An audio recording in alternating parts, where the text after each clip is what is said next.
Come to that in just a second, but to come back to it, so I would say the Africans and the American Negroes have turned out to be an extraordinarily gifted people.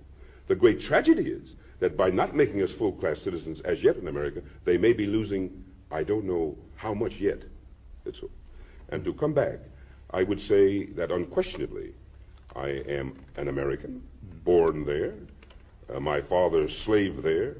Upon the backs of my people was developed the primary wealth of America, the primary wealth. You have to have accumulated wealth to start, to build. You did it another way here in Australia. You had to build your accumulated wealth too. You just came and took it, you know what I mean? And that's what they did in most of the countries. That's what you Europeans did. You just took it. We got to catch up with you a little bit.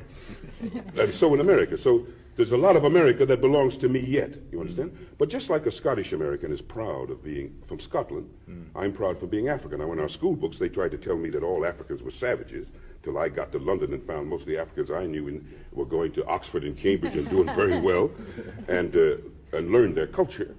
And even once somebody had the temerity, after one had conquered the Chinese people and imposed upon them the opium trade and everything else, to suggest that they were a backward people, just the people who had been civilized so long over the rest of you folks didn't make any sense at all. So somewhere, it was wonderful to find about the colored peoples of the world that they were very advanced. So I would say today that I'm an American who is infinitely prouder to be of African descent, no question about it.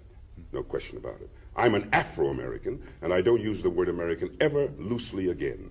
Now, this was the feeling. This was the feeling. That's right. That when you were in London about 1937, 38, you really had the world at your feet. Then, I mean, you're a tremendous success. You were recognised all over the world, and yet you went back to America. Was this? Right. This was the feeling that took you back? I felt I had to go back to my people. That's right. The going was tough, and today I can go back. I just had my passport renewed. I could go back to pretty tough times now. But any time I could get a telegram next week that the Negro people had gathered somewhere in one of their conferences, as they could, and say, Paul, in the difficulties that are going on in America, would you come back and help us? I would take the plane as soon as I finished my engagements.